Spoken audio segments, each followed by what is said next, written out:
huddle was absolute chaos. There's 5 guys in there with big personalities just saying how we should play the rest of the game.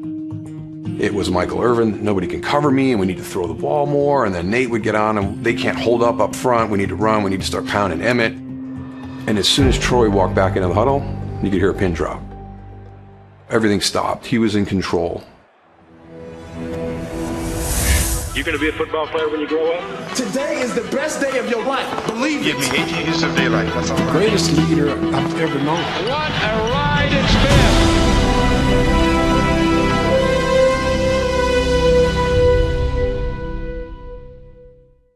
The Cowboys quarterback from UCLA, number 8, Troy Aikman. Troy Aikman arrived onto the national stage by way of UCLA. Fittingly, he seemed constructed in Hollywood. He's like right out of central casting. He walks into America's team, the Dallas Cowboys. He's the quarterback. The first pick in the draft has the great Texas name, Troy Aikman. Chiseled body, blonde hair, good-looking guy. For anyone who laid eyes on him, it was love at first sight. He had everything you want in a quarterback. I mean, he had the height, the strength, the intelligence.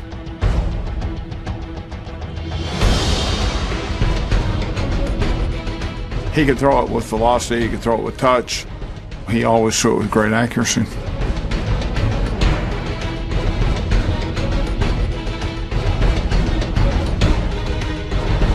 You watch his mechanics, and they're always the same.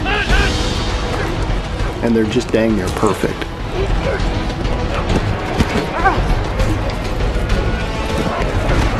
This boy threw the best balls I've ever seen in professional football.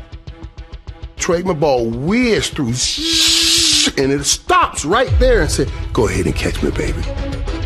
It's a supersonic laser blast from Aikman to Irvin for a touchdown.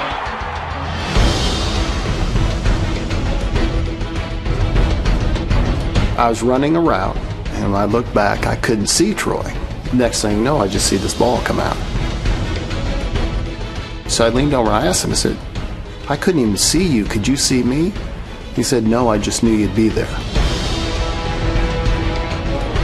I would get literally hundreds of letters from our fans that would say, "I wish Troy could look like he was having more fun. He seems so serious." Well, my answer is, how about focused?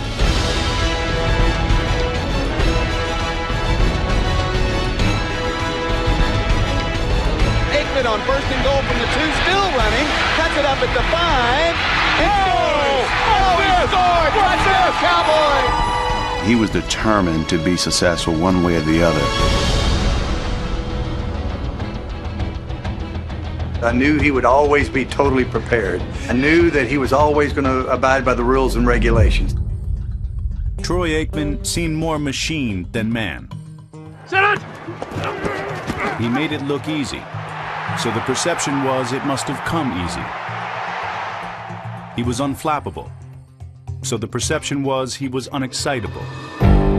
I don't know that I was always as calm as what it may have appeared. I'm certainly a very emotional guy, and I don't know that that was ever captured. The dream I would have all the time when I was playing was that I'm in the locker room and I cannot get my shoes on. You know, the game's beginning and my foot won't go into the shoe and I'm struggling and I'm doing everything I can. I'm in a panic because I can't get my shoes on. Most of his struggles weren't imagined. They were real. He might have seemed like a machine, but his journey was very human, full of hardships and heartache.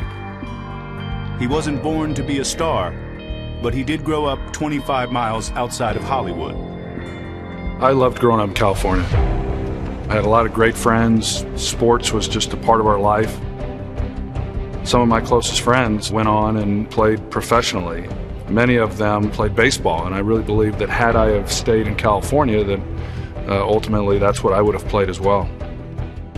Troy's father believed in hard work over play.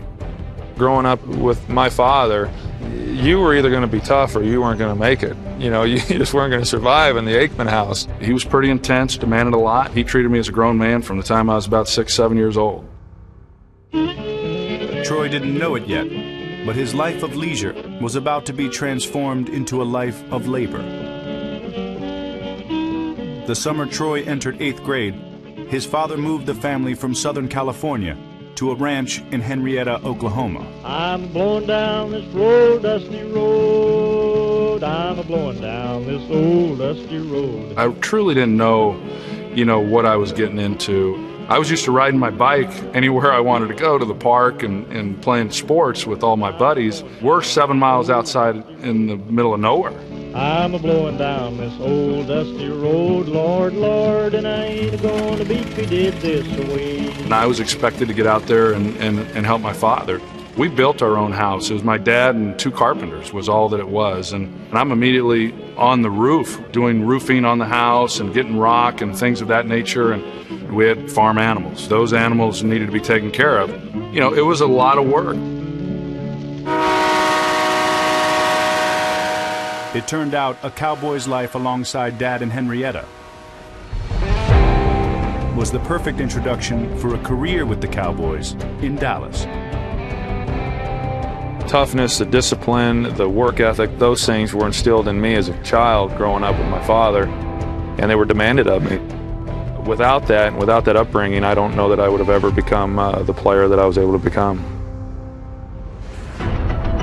Coming up, Jimmy Johnson or Barry Switzer. I had always thought, quite honestly, that I was going to go to Oklahoma State.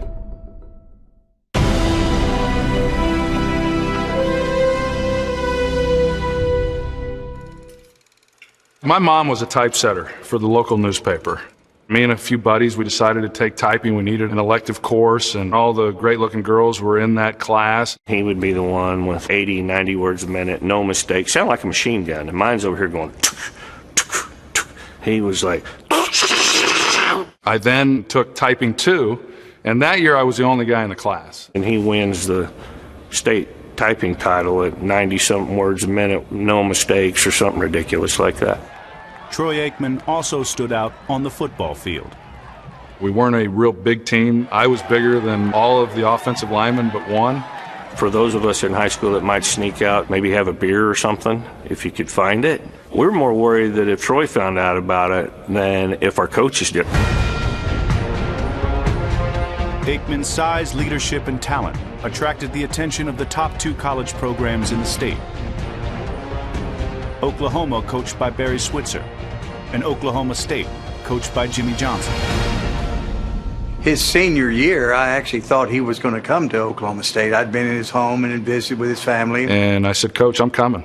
I want to be a Oklahoma State Cowboy. But having said that, I want to take my last recruiting trip to OU. He tried to discourage me from doing it. I said, I just feel like I owe it to myself to see it. I'd heard it's a great weekend. And so I did. You know, it was a special weekend at Oklahoma when they bring out the Heisman Trophy winners and you see the history of that school. I remember thinking, I don't know if I can play quarterback at this level, but I know I can play somewhere. And if I'm going to do this, I want to do it at the highest level, and I want to win championships. And I think Switzer gave him a bill of goods about how much they were going to throw the football. And so he committed to Oklahoma. I was very disappointed. We were going to use him as a thrower and run the option. He ran a option offense in high school.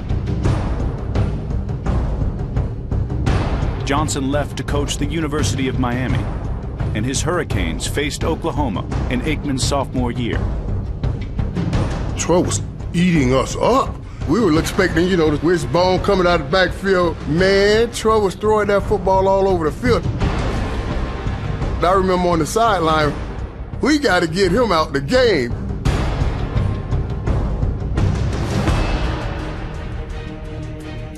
Aikman suffered a broken leg. The Hurricanes pulled off a stunning upset. Freshman Jamel Holloway took over as the Sooners' starter. Oklahoma did not lose another game and won the national championship. Jamel Holloway was made to run the wishbone. He was a great option quarterback. Troy recognized that. He's on crutches every ball game. He had enough time to evaluate things. He decided to transfer, and so I called and I said, hey, what can I do to get him to come to University of Miami? I thought he would have been a great player for us at Miami. Aikman, though, longed to return to his California roots. I was sitting in my office one day and the phone rang, and it was Barry Switzer on the line, and he said, I've got a really great quarterback in my program who got hurt a year ago, and I think he really fits into your offense. I had to talk Terry Donahue into taking him. He thought had some reason to get rid of the kid. I said, no, this is really unusual. I said, Terry, this kid will be drafted in the first round. He's got first-round talent.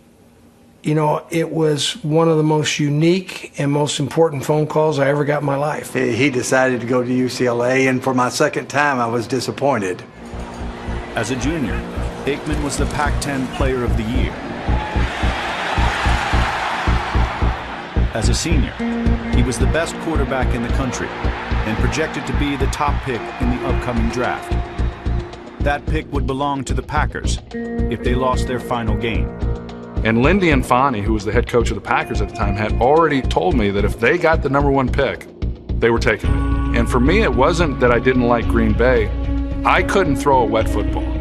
I was really, in a lot of ways, a fair-weathered quarterback. The Packers won their last game, giving the top pick to the Cowboys.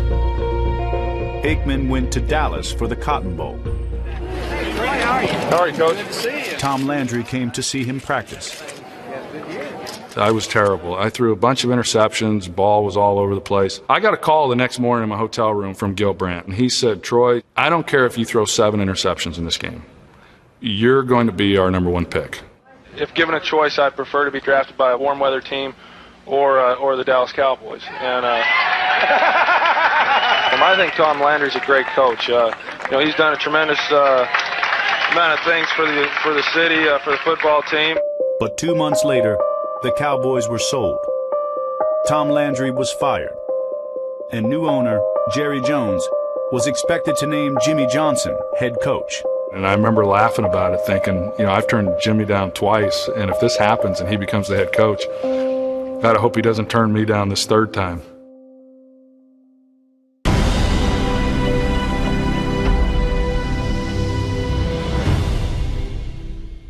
In 1989, Jimmy Johnson was named head coach of the Dallas Cowboys. With the first overall pick, he drafted Troy Aikman. The perception was Aikman was the chosen one. Well, I was going home to Oklahoma the weekend of the supplemental draft, and I got a call from Jerry Jones, and he said, we're going to draft Tim Rosenbaugh, the quarterback out of Washington State. He said, but we're only drafting him to trade him. I didn't think anything of it. I just thought, okay, great. And I'm driving back on that Sunday, and I'm told that they had drafted Steve Walsh. And I thought, wow, that's different than I was told. And, oh, yeah, this guy happened to win a national championship for my new head coach, in college. And so it was really bizarre. I didn't know what exactly that meant. Steve was a quality quarterback that I felt like that I could get some trade value for. I know that caused a little bit of tension with Troy. The job is really up for grabs. It sure gives me a comfortable feeling when I've got that kind of quality at the key position on your football team. I didn't want to downplay Steve Walsh as a starter because I wanted to get trade value for him. It impacted me being an ally for Jimmy very early on in my career. He already had a relationship with Steve because they went back to college. I had no relationship with Jimmy. I'd turned him down twice already. So it created a little bit of a friction between us that took a few years to overcome. After the 1989 training camp, Johnson was still unsure about which quarterback to go with. They had a big staff meeting, so it was offensive and defensive coaches all in the room. And Jimmy got in there and said, okay, here's what we're going to do. We're going to go around the room and everybody's going to pick who they think should be the starting quarterback. Alan Lowry says Troy. They go to another coach who had been in college at University of Miami. They said Steve. They go to another Miami coach, Steve. They go to another Miami coach, Steve. They get to Jerry Rome. And Jerry Rome says, If we're arguing over who should be the starting quarterback for this franchise, you guys have lost your mind. And he's going on and on. And Jimmy interrupts him and says, shut up and make your pick. It's not even close. I said, Troy's the guy. Just so happened a lot of the Miami Hurricane coaches were on that side together. And, I can see how this would happen. I mean, he just got through leading them to the national championship. Walsh knew the offense, but it was clearly a talent difference. Troy's arm is a gift from God. In his first season, Aikman took most of the snaps. He also took most of the beatings. He was in and out of the lineup with injuries. The perfect quarterback had an absolutely imperfect rookie season. He started 11 games and lost all 11. The team that I had left at UCLA had more talent than this professional team that I was playing for. To be around here in 1989 and 1990, it was a very unsettling time and an unsettling dynamic because Troy was looking over his shoulder at just about everybody in the organization, saying, does this guy know what he's doing? Does that guy know what he's doing? Do we have confidence in this guy? Do we have confidence in that guy? And the answer a lot of times was no. Early in the 1990 season, Johnson had discussions with teams about trading Steve Walsh. There was a lot of rumors about the Saints going to trade for me because they were struggling at their quarterback position. We were going up to play the Redskins, and I think we needed a touchdown to win, and Troy was driving us, and then he threw a pick, and we lost the game. I'll take full blame for that. I mean, I should be able to read that and see what's going on, and it killed us and it stopped the ball game for us. After that game, Jimmy was ready to pull the plug on the trade because he still wasn't sure if Troy was going to be his guy. And he just was so frustrated over that loss that he was almost going to pull the plug and just let the season play out and see what happened. For one reason or another, maybe they sweetened the deal, but he ended up pulling the trigger on the trade. By 1991, the Cowboys had improved. But in Week 13, Aikman was injured in Washington. There's a lot of football left. Don't worry about this. Can't go now. We'll do it again some other time, baby. In Aikman's absence, Steve Berline led the team to 5 straight wins and a playoff berth. And when they got close to the playoffs, the question began to be obvious. Who's your quarterback if Troy's healthy? And Jimmy publicly always said that they would go back to Troy. I was healthy going in the last week of the season.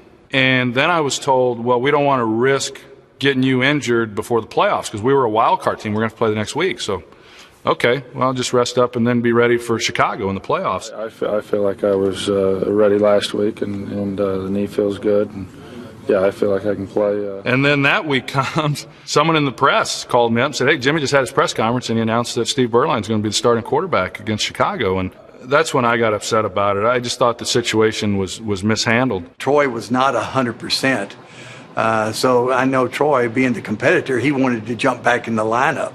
But we went with Steve Berline because, he had been winning games for us and Troy wasn't 100% healthy. Berline back to throw, looking left, throws it in the end zone, caught at the goal line, and Novacek pushes it in for the Cowboys touchdown. Berline led the Cowboys to their first playoff victory of the Troy Aikman era. And the Cowboys win their first playoff game since 1982. And I didn't start the following week either against Detroit. Steve Berline will start, and stop me if you've heard this before, Troy Aikman is available. Actually, look for Aikman early if the team starts to struggle. Protection, throws it to the sideline, intercepted at the 40 by Jenkins. There's Troy Aikman loosening. He says he's healthy. And he says he's disappointed, and he says he's frustrated. With the game slipping away, Aikman was put in just before halftime. He was unable to make a difference. The Cowboys failed to score again and were crushed by the Lions. After that game in the locker room, I just happened to run into Troy, and he went, I'm gone. I'm asking for a trade. This is not going to work. And I didn't know if he was really serious or not, so I went, well, I'm going to write that for tomorrow. And Aikman went, hold off. I'll call you Monday. Sure enough, on Monday he calls and he went, Jimmy called me into the office a couple of hours ago. Jimmy said, this is your team. You are my guy. No more fooling around. And that meant more to Aikman than anything. That officially started the dynasty.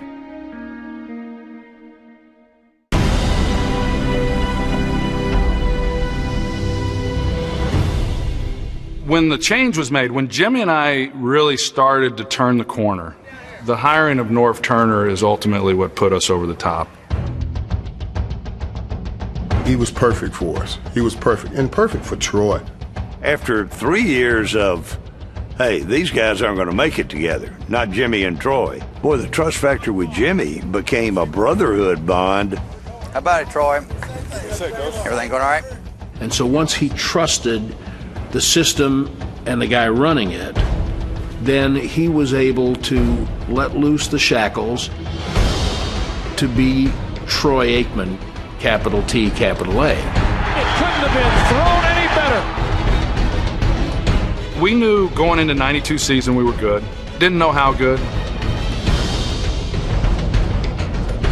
It was late in the year before we really realized that we were a really good team.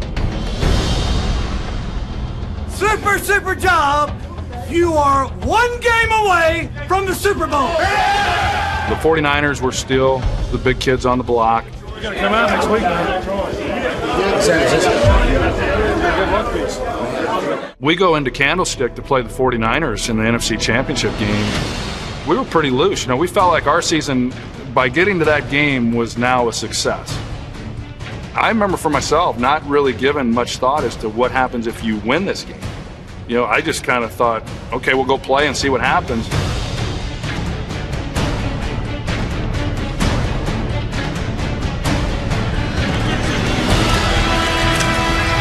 Aikman back, he's pressured, he throws it out, Smith's there, he's got the first down coming right to 5. Irvin Blood puts it in.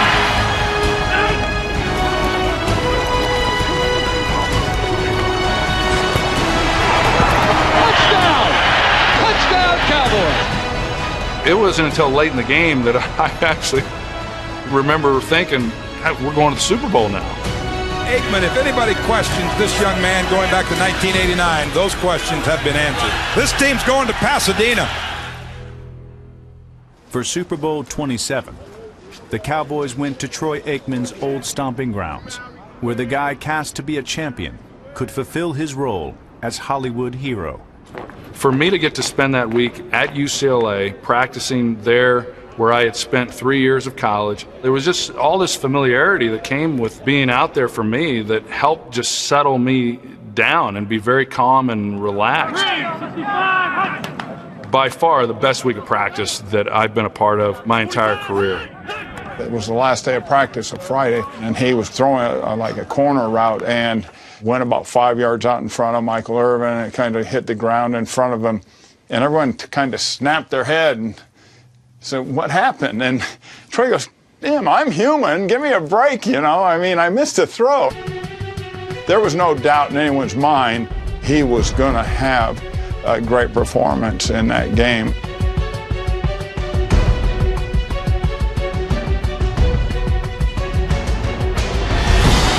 At the 2, takes it in. Touchdown, Cowboys.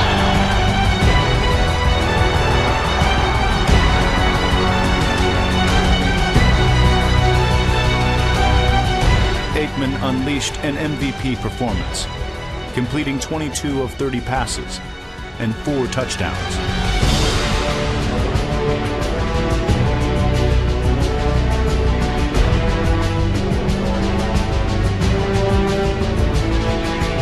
Aikman play action fake, slips, gets up, throws a deep ball. Harper's all alone. Caught it at the 5. Touchdown, Cowboys.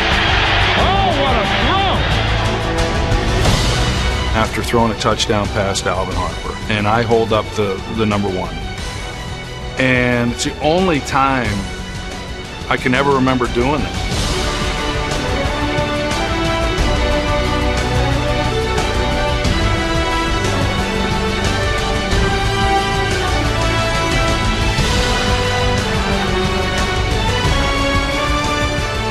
that was that moment for me where it kind of hit me that, man, we are world champs.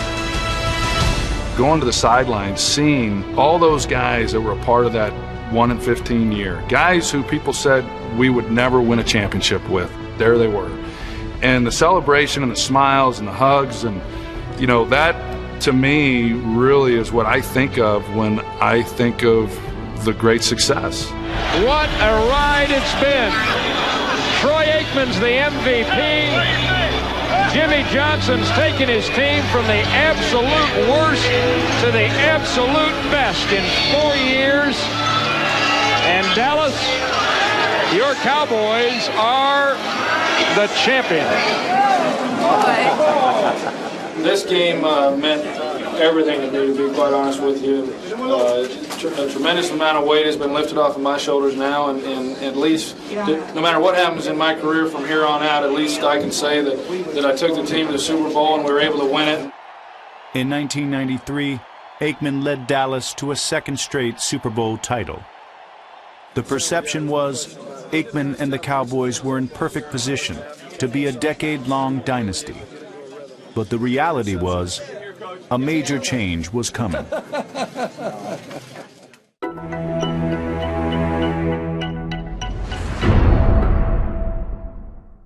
The 1993 season ended with Troy Aikman and Jimmy Johnson celebrating their second straight Super Bowl. 2 months later, Johnson was gone, and the Cowboys had a new head coach. I hope I can do as good a job as Jimmy Johnson. That's what you're hoping, and that's damn sure what you're hoping. That's why I'm here. The day before we hired Barry, Troy came into my office and said, "This is the best motivator I've ever been around." I said, "I think you'll be great." Do you have any reaction to what's happened out here today, Michael? And I went to Michael Irvin, and I went to Emmitt Smith, and I went to all these guys, and they were all upset that Jimmy was not the head coach any longer. And I said, I know I'm not happy about it either. I wish Jimmy was back, but you're going to love playing for Barry Switzer, I'm telling you. In Barry Switzer's first year, the Cowboys reached the NFC Championship game. Intercepted by Eric Davis. And Davis will score for the 49ers. We were down 21-0 because we turned the ball over in the first 3 possessions. Troy, he felt like we can come back. And therefore, everybody felt that way. And with Troy leading the way, there was no panic. There was no anxiety. And Aikman to Irvin goes 44 yards, and the game might be on yet. The Cowboys mounted a furious comeback. But in the end, it was cut short.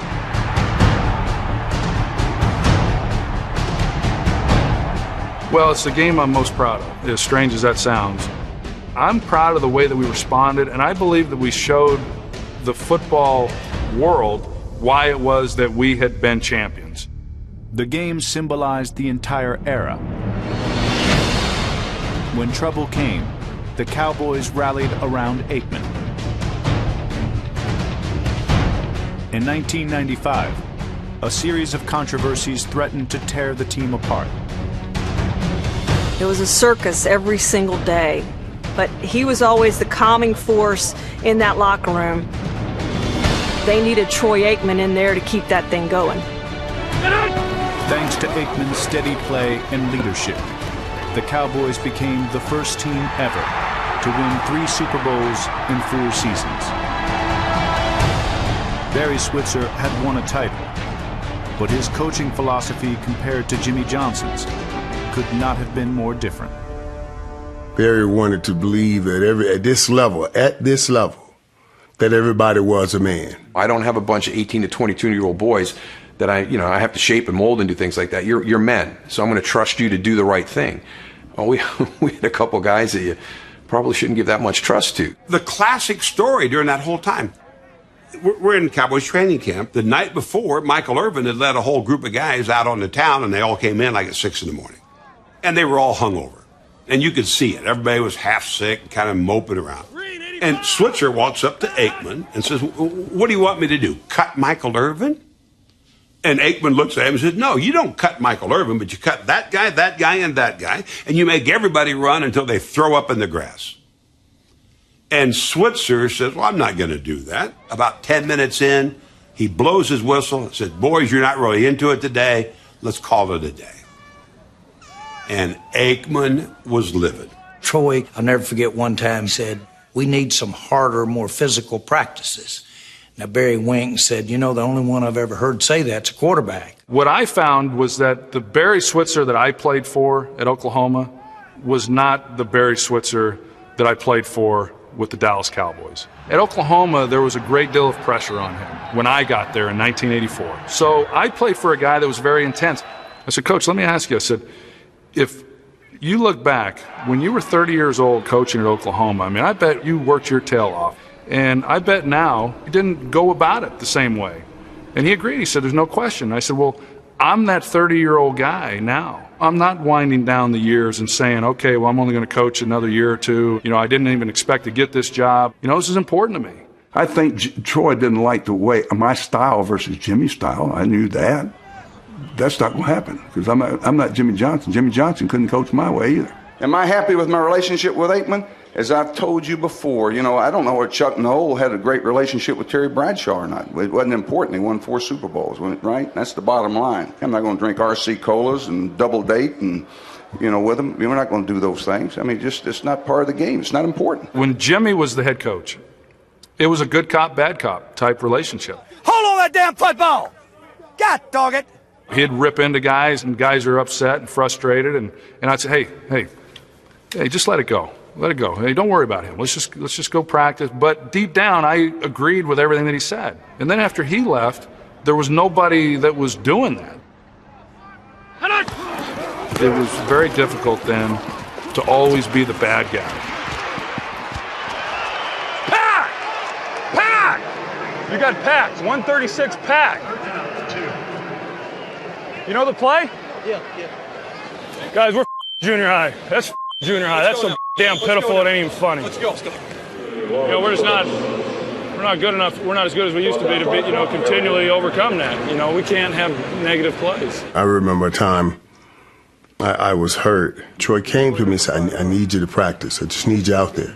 16. Practices are different without you being out there. I need you out there driving the guys. He said, it's just a difference. And that was the first time I really felt like I feel the pressure. I feel that he feels he has to do the things that Jimmy used to do to keep everybody there. And I'm sure that took a lot of the fun out of it for him. As great as the first part of my career was, the back half of my career was every bit as frustrating. Once Jimmy left, I felt like we were kind of hanging on. We weren't as good in '94 as we had been in '93. In '95, we won the Super Bowl, but we weren't as good of a football team in '95 as we had been in '94. And it continued. In the 1996 playoffs, the mighty Cowboys were taken down by a second-year expansion team. In '97, they hit bottom. Aikman felt it coming.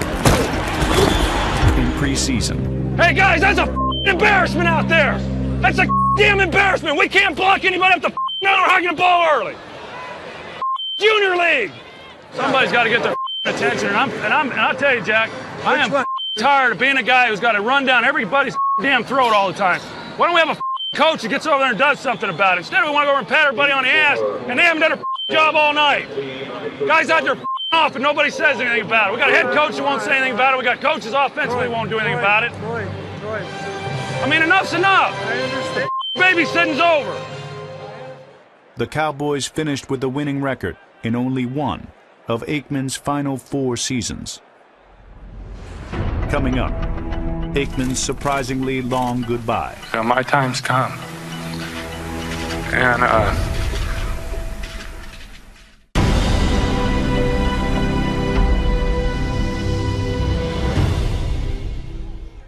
45. Troy Aikman's final season began ugly and ended sadly.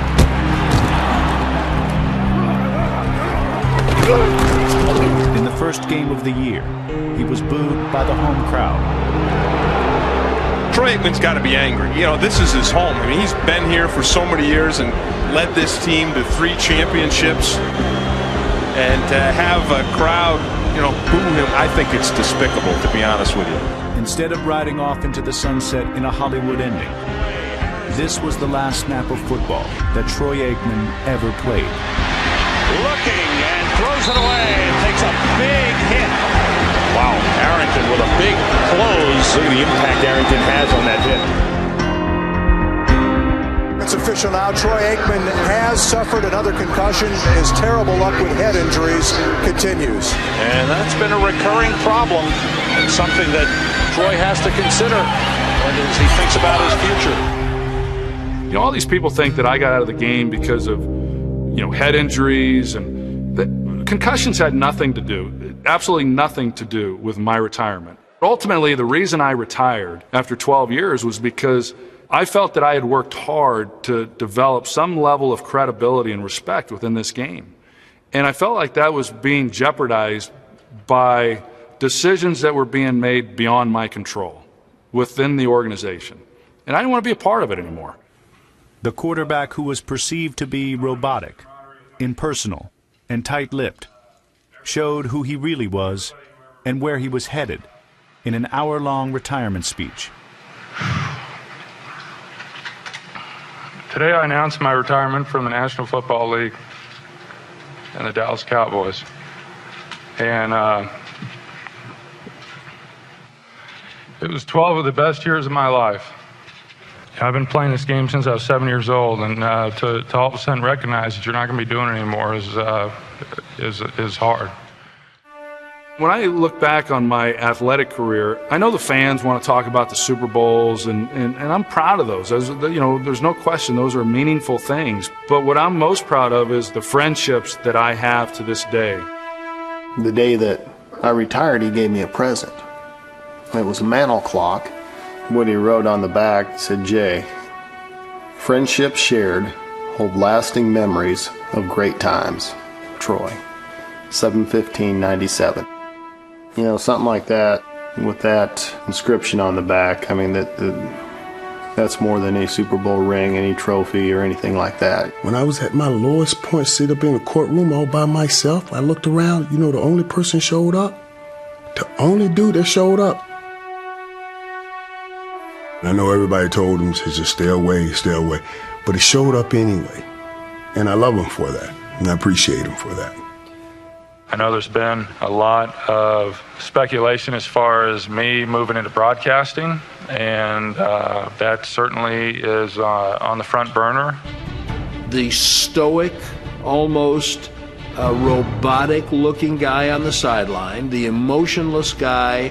The reason people were surprised that he was successful on television was that they thought that's who he was. And then they found out that's not who he was. As soon as he got a chance to beat Troy Aikman, he was an unavoidable success. When you make the move to the inside, I was told you weren't real happy about that. It wasn't like a discussion. It was like you're going inside. I was like, okay, all right, His job has changed, but Aikman is still the good old boy from Henrietta, Oklahoma, typing a mile a minute and waking in the night from a recurring dream.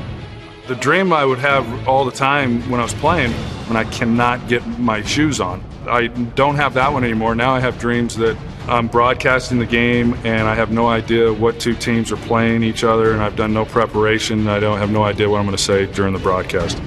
His preparation is phenomenal. It's the best I've ever been around. Heck, I'm excited about this one. He wants to I think, go into a game as well studied and as well versed in what the other team is doing as he did when he was a player. All right. In conclusion, probably some of you are wondering, where I go from here. First and foremost, and most importantly, is I'm going to be a father. For as long as I can remember, it's been like the 5 days in the school week, and he takes us to school every morning, and then on Friday after he takes us to school, he has to head out to wherever he's broadcasting that weekend, but we always see him Sunday night, and it's really not that bad. Because we get to see him on TV, too. And we try to watch the games that he's broadcasting unless we don't have sports. My kids never saw me play. Their friends never saw me play football. They know I was a quarterback, but they never saw me play. Now they know me because I'm a broadcaster and that he once was a Cowboys quarterback. You know what? I'm kind of glad about that, though. I mean, that's okay with me. What's your strategy in buying the railroad? As far back as I can remember, I've always wanted to be a dad. It's tougher than any blindside blitz or, anything you see on a football field. I was taking the girls on walks, and Jordan's my oldest. She was playing lacrosse, and I said, hey, you haven't been practicing and doing the things that your coach has been asking you to do. And as I'm walking, I don't feel my girls walking alongside of me anymore. So I stop and I turn around, and they're 10 yards behind me. And my oldest, Jordan's just sitting there with her head down, kind of sulking. And I went up and I got down on a knee, and I said, darling, I said, what's wrong? And she said, Dad, you have to know I'm not going to be a professional athlete. And it was kind of a punch to the stomach, because I never would ever want them to think that I have these expectations of them athletically because of anything that I maybe accomplished. But I told her, I said, you know what? I don't think you're going to be a professional athlete either. In fact, I'm almost certain you will not be a professional athlete.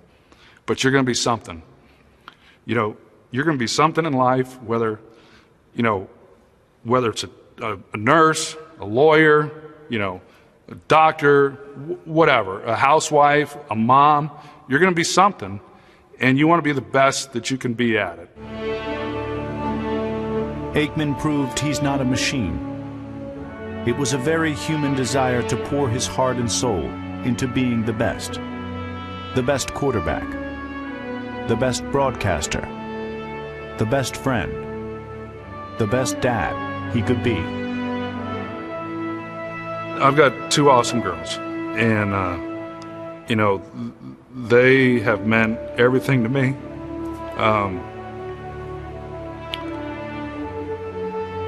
So whether someone knows me as a Hall of Fame quarterback, a broadcaster, if when they are older, if they look back, excuse me, and they say he was a great dad, then, I will have been successful. When Troy looks back and thinks about his football life, he wonders what more he could have achieved. Troy tell you, he says it all the time, we should have won more. Honestly, if we would have had more people like Troy, I guarantee you we would have won more. I was going to come out of retirement. My third year out, I got a call from Wanstead, and he was the head coach. He was with the Dolphins when they made a run at me. He says, I'd like to get with you. Norv was the offensive coordinator. So I visited with him. He talked to me. He says, do you think you could come back and play? And I called him up when I got back, and I said, you know what, I think I want to do it. Really? He said, okay. I said, well, I'm going to start training as though I'm coming back. So I did. Ultimately, Miami didn't sign him. But Troy Aikman didn't need a comeback. His career was complete. He won 3 Super Bowls and was a first-ballot Hall of Famer. I wanted to be the greatest quarterback ever. And I knew early on that whatever legacy I was going to have, it was going to be because of our ability to win championships. I feel like my career was a success, and to me, that's what I played for.